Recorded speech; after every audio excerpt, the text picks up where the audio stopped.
Also, you can use the raise hand option as well if you want to get my attention. So with that, I will now hand over to Jill Norton, who is one of our Green Sanctuary folks, and Jill will introduce Lauren. Over to you, Jill. Good morning. I'm Jill Norton, a member of the Green Sanctuary Committee. It's my great pleasure to introduce the speaker for this morning. Lauren Rust founded the Lowcountry Marine Mammal Network in 2017. She received her BS in Marine Biology from the College of Charleston in 2004 and her Master of Science in Ecology from the University of Wales in UK. Before founding the network, Lauren managed the research department at the Marine Mammal Center of California, including the Necropsy Lab and the Large Whale Recovery Team. Lauren has also worked at the National Oceanic and Atmospheric Administration, responding to sick and injured marine mammals in South Carolina. She's passionate about marine mammal research and education and hopes to bring a greater awareness of Charleston's dolphin population to the Lowcountry. Welcome to our Unitarian Forum. Thank you. Thank you so much. Thanks for having me, and I'm glad we could do this via Zoom. I know we tried to, this got postponed a couple times, so thank you for having me. It's a pleasure to talk to you today. A little bit more about our organization, what we do, what we focus on. If you haven't heard from us, hopefully, you'll learn some new things, and then maybe you can join our group. So I'm gonna share my screen. I do have a short presentation, and then I'll be, we'll leave it up to questions, which usually brings up a lot more questions. Let's see. Okay. Or not. Hold on. Is it sharing? No. Can you all see that? Not yet, Lauren. I don't know why not. Well, you're listed as co-host, so you ought to be able to. So I'm hitting the, okay, there we go. Sorry about that. Okay. Yes, got it. Okay. No, okay. I had to find a different message. Okay. There we go. Okay. So yeah, I titled it, Are You a Friendly Neighbor? Which I'll talk a little bit more about because we are very fortunate and lucky to have a local resident dolphin population here in Charleston. Only a few places really are able to have it. We just have such a significant water source, great food. And so they really are kind of our water neighbors. And so I'll just talk a little bit more about who we are. So we are a nonprofit, and our mission is to protect marine mammals in South Carolina for future generations. We're one of the few organizations that really does, focused education on marine mammals. There are a few other research groups that really just focus kind of on their research. And so we try to act as a bridge between the research groups and the general public. And so making some of that information just like easy to understand, bring it to the community, and so that what's going on, and it's not so complicated in reading maybe a scientific paper. So our goal is to really broaden kind of our education and outreach. It's what we focus on right now. We also do some dolphin monitoring, and we do focus on young kids as well. So this just is a very brief snapshot of some of the things we do. A lot of education and outreach to youth through educational booths, things like farmers markets, CWE. We do a summer camp, which we've extended into the fall, especially with virtual, a lot of virtual students, which is just a great opportunity to get kids out and learning about marine mammals. On the bottom left here, we do a monitoring program I'll talk a little bit more about on Keough and Seabrook Islands with strand feeding dolphins. And then we also do response. So here on the right, we do respond to sick, injured, and stranded marine mammals throughout the entire state of South Carolina. So anything that washes up, we will go out, assess, if it's alive or entangled, for example, we might disentangle it and release it. If they've already died, we'll go out and do a necropsy, which is an animal autopsy, and sample for various tests, projects, age, diet, different things. So that's a general idea of what we do. Just like to start this without, because this is kind of where our mission, kind of focuses on. So marine mammals under the Marine Mammal Protection Act are protected. And so it is illegal to touch them, feed them, swim with them, harass, or engage with them in any manner. And we do see a lot of this throughout the Lowcountry. And some of it's just people don't know any differently, such as feeding dolphins off of their boat, wanting to swim with them, get too close, interact, things like that, maybe try to touch them from a kayak. And it does alter some of their behaviors, things like begging, approaching, boats and people, wanting to engage. Now, they are very curious animals, so if you've been on the water, it's not uncommon for them to come up and, maybe give you an eyeball and check you out, but we don't want people interacting with them. So a lot of our outreach and education really kind of focuses on these things. So these are the species off South Carolina, which a lot of people don't realize. This is amazing. We have just a huge, diversity of species. Some of these animals are just migrating once or twice a year. And so, they will migrate off our coast, but they don't inhabit our waters year round. Things like this is the right whale, highly endangered. There's only about 400 animals left. And so they migrate to the south to give birth in the spring, spend the summer there, and then they come back in the fall. Oh, sorry, reverse that. They go down in the fall, spend the winter in the warmer waters, and then go back up. And so they'll often have calves with them. They're very slow moving, and they are usually very susceptible to ship strikes. And then things like, we do get a couple random seals that usually just are little lost maybe from the Northeast, but not totally uncommon. So this is a pygmy sperm whale. These actually live off of South Carolina, but in very deep water. So we don't see them very often. We mostly only see them when they strand. This is called the pygmy sperm whale. Whoops.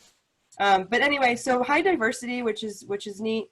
But I'm going to focus on our resident dolphin population. So again, we're super lucky to have this resident dolphin population, meaning they are born and bred here. They do not migrate. They live in our river system. Sorry, I'm getting all, okay. So we have about 300 to 400 resident dolphins. We do get pelagic or offshore dolphins that will come in, kind of in the spring and summer when the food is really good. And so that number can swell significantly, but these are the animals that have been determined they've been spotted every season over multiple years and some over, I'll show you, long term. So they do not go offshore. They do not go to North Carolina. They are, considered Charleston residents. It's Charleston, a little bit bigger. They are long-lived. So they can live greater than 40 years. And so when you think about these animals that live in our rivers for 40 years, it's pretty awesome, great to study, and pretty neat they tend to kind of stick to their waterways. So for example, if you live on the Folly River or you kayak there maybe, you're probably seeing a lot of the same animals. That's probably, their home range. And so that's really neat and interesting, and a lot of people don't realize that. They stay with their young for 2 to 3 years and sometimes even longer, teaching them to feed and hunt and protecting them. So a very, long maternal investment. Opportunistic feeders. So shrimp, crabs, squid is actually one of their top things to eat, but they'll eat a little bit of everything. Strand feeding, I'll talk about that in a minute, but that is one of the most unique things to our local dolphins. It's a unique feeding behavior that they've adapted from living in these small rivers, and it's just amazing to see. It's one of the few places in the world you can see it. And then they're called estuarine dolphins because they live in the rivers year-round. So our water is brackish enough that they can live in there year-round, and you might see them, at the beach, but they're just not going much past kind of the breakers, maybe half a mile or so, but they are spending most of their time in the rivers. And we can follow these animals through these dorsal fins. So things like scars, injuries, markings, even sometimes the shape of the fin is how we identify these animals. A number of them have been tagged over the years. There's been a Charleston group that's been monitoring them for about 25 or so years. And so we can just follow them over time. So go out, take a picture. There's a database, a national database. We can input it and then identify that animal through its fin and say, okay, that Step, for example, we know when she was born. We know how long she's, how many calves she's had, where she lives. And so that's how we track them over time. And we can identify these residents. So this is just showing you a kind of a map that was done, a study that was done in the early 2000s. So these are the our estuarine local dolphins. So you can see their home range. They really use these rivers significantly. The blue dots are the coastal dolphins. So those are the ones that are just passing through, that are migrating. You'll see a couple blue dots. They usually kind of come into the harbor. And so great for genetic diversity. They will mate with our dolphins, but they're not, these animals, as you can see, are really extensively using the river system. Let's see, it seems like frozen up. Okay, so this is just a perfect example. This is an animal we call Step because of her unique fin. This is some type of injury, whether it was a boat strike or an old entanglement. But she, as you can see here in the map, all of her sightings, about 70 sightings, have been seen in the Stono River. So she's considered a Stono River resident. And then through some of our work in the Kiowa and Seabrook Island, we work a lot at Captain Sam's Inlet. Was the first time we had recorded her down there, which was pretty interesting. But she's been monitored for since 1996. Let's say that. Oh, goodness. So we know at least how old a minimum of how old she is. She's been seen with at least 5 calves. We know that she's a strand feeder now. And again, this is the first time we had recorded her at the spit. So this is the type of information that we can get. We can also see alliances. So who does she hang out with the most? Where does she feed? Is she a strand feeder or not a strand feeder, which I'll talk about. So all this data that we collect gives us just like greater picture of these individual animals. So this is an example of Step. We know these are 2 of her offspring, Rosie and High Scoops, and this is how old they are. And so they also live in the Stono River, although we do see them come into Captain Sam's to strand feed, which was really interesting when we found this out. This is actually Step and High Scoops feeding together. So strand feeding is passed down from mother to calf, and so we were super excited to see them. So although they're independent now, High Scoops is, older now and independent from its mom, but we saw them come back together and strand feed together. And then this is Rosie and High Scoop, so siblings hanging out together. So they do form these long-term, alliances or associations with family members over time. Different than some other marine mammal species, they don't form a very, very tight unit. So, as in like they stay together all the time, but obviously they still associate with each other. So strand feeding, so if you're not familiar with that, this is a feeding behavior where dolphins usually work in groups. They get fish, we call it corralling, close to the beach or a mud bank, or dock even. And then they push these fish ashore by stranding themselves. So momentarily, so this animal is, most of its body's on the beach. And by doing that, it creates a wave, it pushes the fish ashore, they come up here, and then as you can see, they grab it in their mouth. Again, it's passed down from mom to calf, so not all dolphins strand feed. You will only do it if your mother did it, and you learned. You won't learn it as an adult, from one of your peers, and then we don't have coastal dolphins coming in and learning how to do it. So it's very unique to these animals that are born and bred here. We think it just started because they were feeding in these very shallow, narrow creeks, and basically they're just trapping fish, up against a bank as a way to feed. But it's an amazing sight to see if you haven't seen it. They can do it from one individual animal. I've seen up to 6 dolphins feeding together. And this is a good time to see it right now because the mullet are migrating. That's what they're typically strand feeding on mullet. And they're migrating right now. The mullet are going offshore from the rivers to spawn. So the rivers are full of big fat mullet right now. And so part of our study down at Kiowa and Seabrook Islands is again to identify these animals. And so this is just, for example, these are animals that we've identified as strand feeders, and we see them regularly down at Captain Sam's Inlet. And so this has, just been an awesome study that we can identify these animals and then know their feeding behaviors. So this is one of our kind of main programs that we do. And so we're actually on the beaches of Kiowa and Seabrook Islands. There's an inlet between there that Captain Sam's that I'm referring to, where the dolphins strand feed very consistently, on a daily basis. I've seen it up to 35 times in an hour or so. And because of that, because you can witness it, it's very accessible to people. We've had an increase in human interactions. So we've had an increase in just people coming to see it, but the problem is people wanting to interact with them, meaning getting in to swim with them, trying to touch them, grabbing their fish, throwing stuff at them, things like that. And most of it's too just people getting really close to get pictures. But because the dolphin is, it's half of its body is onto the beach, they're very vulnerable and they're very sensitive and aware of humans. And so sometimes it does alter them choosing where to feed if there's a group of people, or getting spooked off, things like that. And so we have educators on the beach 7 days a week during times where they are most likely to strand feed, and trying to keep the public back and give them a little bit of space so they can feed undisturbed. And especially because it's being passed on from mom to calf. There is a mom and calf there right now she's very active, and she's been teaching her little one to do it. And so we don't want to disrupt that, that learning behavior. This is a picture of them. This is Coco down here, the mom, and this is her little calf right here who has been watching her strand feed and will learn to do it, and will watch as this animal is 2.5 now, and has sort of been practicing, but we're excited to see it actually start to strand feed with the rest of the group. But see, these are some of the negative behaviors we see. So for example, this man grabbed the fish from the dolphin and was taunting it and teasing it, and things like that. So that's what that program is, trying to intercept those. And then I'll just touch on strandings. So we do respond to about 60 or 70 strandings per year in South Carolina.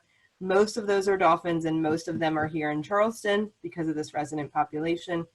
But we do have animals to the north and south, and we do have a variety of species from, spotted and striped dolphins to large whales. And so we will go out. I just have to make that note that, we discourage people from ever pushing animals back into the water. If you would ever come across a live animal that had stranded, most times if they've stranded, there's a reason why. Obviously they've adapted to living in the water. So if they're on the beach, they're probably sick, injured, maybe can't swim very well. And so usually the tides or the waves bring them onto the beach. And by pushing them out is either just prolonging their suffering, or if we can come and assess and try to help those animals. So this is our hotline number at the bottom, which is just a good number to have if you're spending time on the water or just at the beach.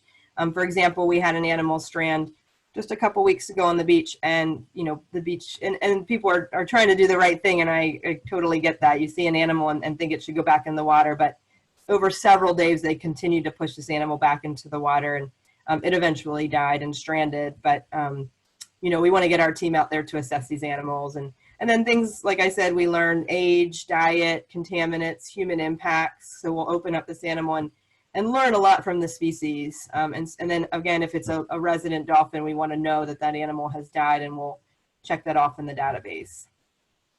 So conservation issues, it's, again, they're very easy to study animals because they live here year round. But it's easy to see them out there and they look happy and they're jumping, and it's easy to think that they are just healthy and doing great.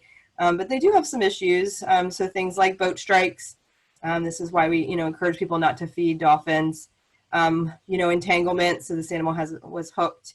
Again, not wanting to interact with animals. They will, or if their food source is, taken away, they'll start begging and finding other sources of food. So things like, expanding the port or just noise. So, you have a lot of animals in the harbor dealing with a lot of underwater noise, and that's how they communicate underwater through, they communicate with each other. That's how they find their food. And so if there's too much, noise in the water, it can be hard and confusing to find your food or maybe find your baby, for example. So this is a vaquita porpoise. We do not have them here, but the idea behind it is just these guys are very, very threatened from, fishing practices. And so we do, see some of that. They're basically taken as bycatch, from some of these larger fishing that are like trawling. They get caught in the trawl nets. risk of seismic drilling. These animals are very, again, sensitive to the noise. And then this animal, again, we don't have sea lions, but this animal is suffering for something called domoic acid, which is basically shellfish poisoning.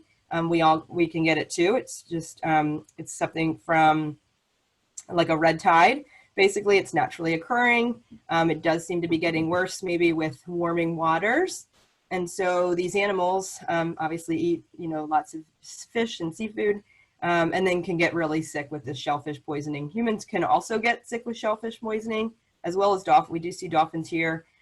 Florida had a big red tide a couple of years ago, and a large number of animals died, variety of species. The idea behind this, though, is that dolphins and these large predators are indicator species of really this ocean health, which can lead to human health. I mean, we share a habitat, and a little bit, the water we swim in, and then we share a diet with these animals. So when you start to see these animals beaching themselves and they're sick, really important, again, that we can get out to these sick animals to see what's going on. It can actually have an effect on human health. There have been times when the red tide has been so bad that they've had to shut off like the oysters and, things like that because we can get the same illnesses. And so these guys are just great kind of sentinel species to indicate what's going on in the oceans that then can relate to humans. Here's just some of our recommendations just generally. Again, they're federally protected, so keeping a distance from animals if you ever see them in the water. Again, no engaging, cutting your engine. Obviously never feeding or feeding dolphins and ignoring begging dolphins, and then always report distressed or stranded animals to that hotline number. Just want to let you guys know, we also do a citizen scientist program. It's called Dolphin Count, and we have a free mobile app called Dolphin Count. And so we are doing a virtual, so basically it's an event. We usually do it every April, got canceled last year. But it's an event where we encourage the community to come out one day, usually, mid-April, and the community comes out and helps us count dolphins. So it's a lot of engagement. We get a lot of kids. There's no experience necessary, but it's a great way to come out. We have volunteers on site, learn about the dolphins, and then everybody gets to, enter that data in the app. You can use the app all year long, so I'd encourage you to get it. Again, it's called Dolphin Count, and it's a real-time app where you can enter in your dolphin sightings. If you just, you were at the beach and you saw a dolphin, it'll record your GPS location. And then we map out that data, which I'll show you. So to postpone from April, we're using this coming week, starting tomorrow is Dolphin Week. And so it's just a virtual event where instead of the one day, we're just encouraging you to get out all week and go count dolphins. You could do it for 30 minutes, or if you spend time on a boat or whatever. But to record this week, try to get out and count. We're encouraging people to use the app. We also have a bunch of events going on this week. As you can just see here, we have a sunset sail, and so things to help us raise money and then also just raise awareness about our program. And then we'll be back in full force in April. In the last 2 years, we've had over 500 participants on those individual days, the Dolphin Count, which has just been really fun for me, just from 1 to I think 89 years old. And it's just a great day to get people out to learn about dolphins.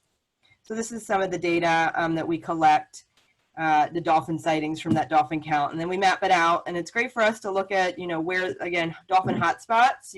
In the app, you'll record your behavior. So we can map out, where people are seeing them feeding or playing or caring for their young. And so that helps us manage kind of some of those behaviors. And then again, why is all of this important? So obviously we're super unique that we have this resident population, and it's only about 350 animals. So, if something happened to them, whether it was an oil spill or a natural disease, they would be gone, and you wouldn't just have offshore dolphins coming in and kind of repopulating that. All those dolphins that you see, from the harbor, from the, kayaking, those are all residents. And so it's super important we protect them. Also, their reproductive is very, very slow. So it would take a long time to repopulate. Again, they're top predators, so very important to the ecosystem, very important to the community. Everyone loves to see a dolphin. You know, feeding dolphins disrupts their wild behavior. And then protecting strand feeding. People come from all over the world to see strand feeding in Charleston. We've had two huge film companies, you know, recently here, National Geographic, coming to film this because it's that amazing, but it definitely needs to be protected. And so we're very lucky to be able to see that. And then just again, you know, harassment, you know, can really add a lot of stress to these animals, and we need to protect them. So this is kind of repeating some of that, but again, they're sentinel species, right? So we also share diseases with these animals. So again, not wanting to interact with them too much because they can spread diseases, especially through their blowhole. And then it would just be a loss of, you know, to the eco community and to our to the Charleston community if we ever lost these animals.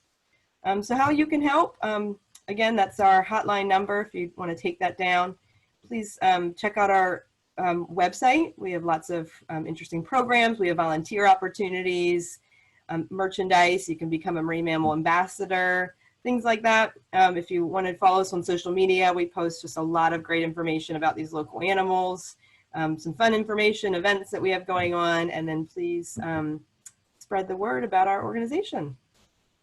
Thank you. That's it. Thank you, Lauren. That's absolutely wonderful. Really appreciate that. I'm sure you're absolutely right that everybody just loves to see dolphins. I know we always do when we go to the beach. You know, always say $5 to the first person who spots a dolphin. Yeah. And it's always a great thrill when you see them just popping out of the water there. So we've got a lot of questions in the chat. First up, Libby, do you want to? You've actually got 2 questions, I think. So if you want to fire away, you'll have to unmute yourself. We can't hear you, Libby.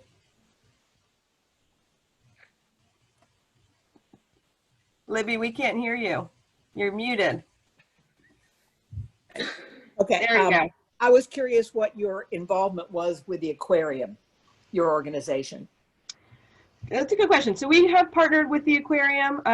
So it is against the law to have marine mammals in captivity, even for rehab or display, which is why the aquarium does not have marine mammals like dolphins, for example, in their aquarium, which is a good thing and a bad thing. It's good, you know, for reasons that, you know, marine mammals should not be in, you know, these maybe smaller tanks, but also bad because they don't even have the option to rehab an animal that may strand with an injury that we just rehab for a couple months and release. And so we, you know, for that reason, you know, we aren't necessarily, you know, a joint organization, but we do work with them a lot, especially on like dolphin count, for example. They're one of our stations. They do have a dolphin researcher on site that we have worked together, especially on sighting information. And so we've definitely, you know, collaborated in some efforts because we are doing slightly different things. And I know dolphins are a very hot topic at the aquarium, but I think for that reason, and they care for obviously so many other animals, dolphins are not a priority for the aquarium.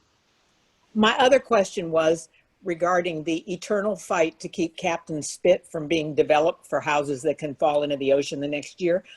It would seem like this stranding thing would be a great legal argument for why that spit should not be developed. Has that been part of the lawsuit at all? It has been, yeah. So one of my colleagues at Coastal Carolina University in Myrtle Beach has actually been part of the legal proceedings and has spoken about this because it would, in my opinion, ruin the behavior between the, you know, trucks and the building and the noise and you know, where they're going to do it, the increase in just people and things like that. I do think the animals would leave this area or, you know, find a new better spot to strand feed because that's just one of their spots. And so it has been, and then I have always offered up our data and information to them as well. And FYI, they do it right across from my dock at the mouth of the James Island Creek when the tide is really, really low. I've watched them a zillion times. They just push them up into the muck and then feast. It's amazing. Record it in dolphin count. That'd be awesome. Thank you, Libby. Ren Manning's next up. Yeah, I was just wondering in the strand feeding behavior, whether they ever get so close to the beach that they wind up getting beached and can't wiggle back on into the surf. That's a good question. So they are very, very well adapted to it, I will say. I mean, because most of their body is onto the beach. Now they do choose, for example, Captain Sam, they have specific spots. They choose like a slopier bank because gravity actually helps them get back into the water versus a very flat beach.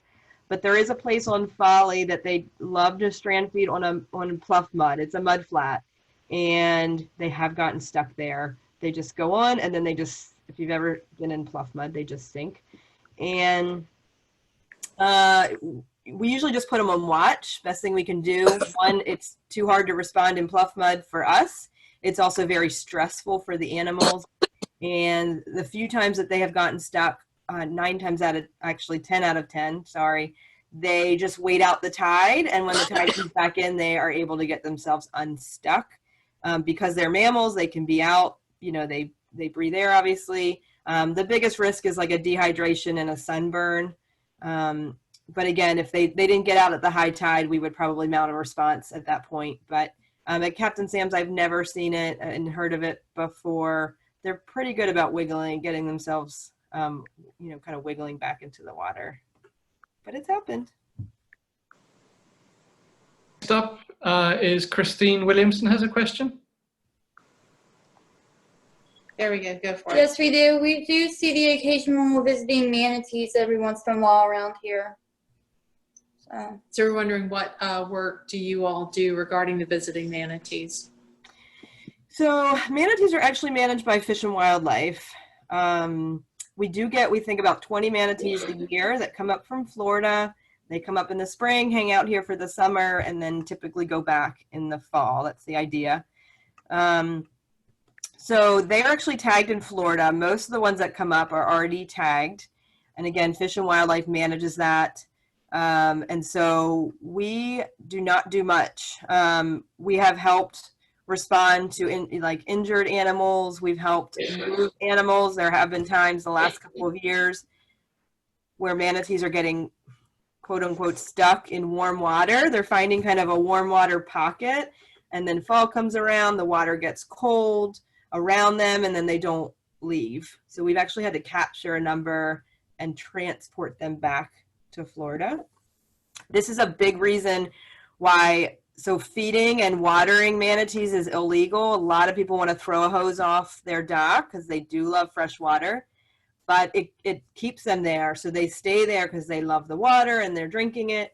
And then it keeps them kind of not stuck, and they're not stuck, but it keeps them close to these docks, and then they don't end up leaving and they get kind of trapped in these warm water pockets. So we've assisted in that arena, but most of the times we defer to Fish and Wildlife. Thank you. Claire Law has a question, maybe more of a comment from Claire, but. Yeah. Trying to find, there, Claire. Oh, Claire, you're muted. Unmute Claire. I don't know if I spoke with you about 4 years ago. I found a dolphin beached on the marsh across on Daniel Island, across from the container port. And I had trouble figuring out who to call. And of course I couldn't do anything for the poor dolphin. And but then it was taken for an examination because the following day it wasn't there. So I thought that you responded, whoever it was, I think it was the NOAA, responded quite quickly. And so, yeah, I wondered if that dolphin had been injured by a boat because it was near the dock by the Daniel Island Sales Office, or, I mean, I never found out the results of what had happened to it. Do you give results to people who call you? We do, and we're working on kind of getting better at that. So the animal, yeah, was hopefully picked up. So there's a stranding network, that 1-800 number, that's the South Carolina Marine Mammal Stranding Network. It's currently run by NOAA. But my organization is in the process of taking over oversight of that. So by next year, we will be managing that. We do work with them though and help with response. So absolutely, I will say they are very, very short-staffed. And so that's something that hopefully as we take over to do a better job with like following up with people, and we would be happy to give results. So what we would do is we usually take the animal back to the lab on James Island, do a necropsy and try to determine things like that. Was it hit? Was it, we test for different diseases. I will say their most common cause of death is just like a pneumonia. It's just something we can't necessarily do anything about, but we look for all of those things, and then would be happy to, and so it's just getting your information and then doing a follow-up basically. But a lot of times these animals just, if they die in the water or they're injured, they get pushed up various places. So it doesn't necessarily mean that they were maybe hit by a boat based on location. The tides will kind of just move them around until they hit something, land or a dock, or they get, on a marsh, and then people find them and report them to us. But doing those necropsies are the best way to find out why that animal died, and then trying to get a better system of letting people know and then letting the public know. And so that's what our group does. We work closely with the stranding group, especially some high profile cases. For example, we had 4 pilot whales strand in Edisto last year. It was all over the news. It was a big profile case. So our, goal and bridging this gap is to get information, from them, and then get that into the public, because people want the follow-up. They want to know what happened. And so that's what our group really tries to do, is to bring that into the public, so you guys know what's going on. Thank you. Thank you. And Okay. if I may follow, do I have time for one more question? Well, we've got, Bill needs a question as well. And also, I've just had a message from Dave Messner that apparently is a technical glitch, so we do have to stop on the dot at 10:45. Bill, you're next up, if you. Okay, and I'll be quick. I think some of the marveling at these creatures is, their extraordinary intelligence and how the strand feeding itself as a group activity. I wondered if there's any evidence. I'm kind of summarizing something I read earlier this year.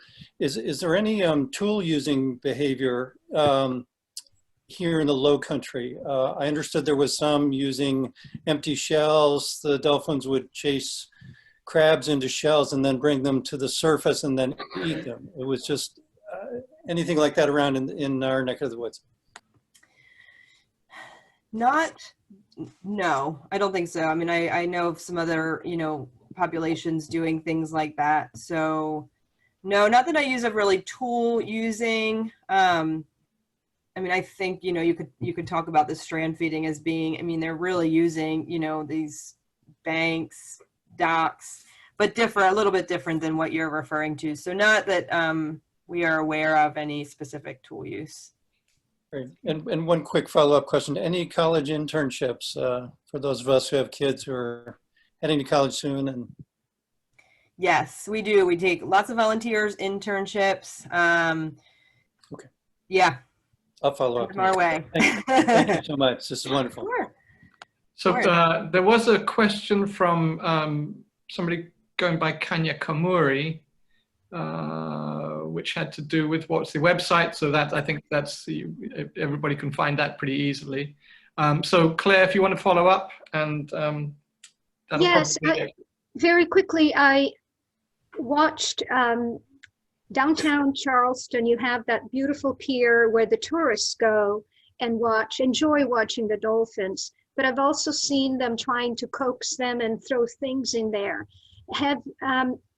Wouldn't it be good to put a sign there? Don't, watch the dolphins, but don't try to interact with them.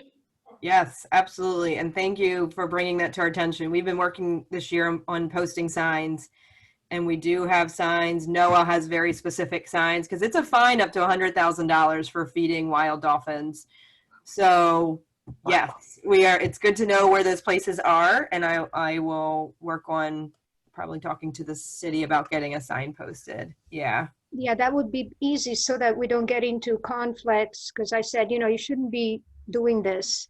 And so that then creates conflict between people who are trying to correct other people. But if there is a sign, then it's a lot easier to say, hey, stop it, don't do that. And especially in such a touristy area, because you have visitors from all over the place who may not know, right?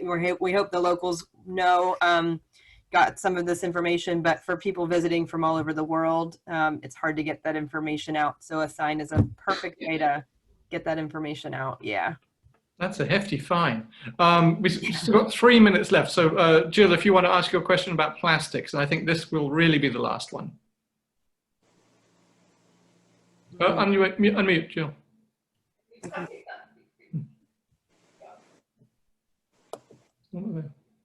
I was wondering what impact plastics have in our environment here on the population of dolphins.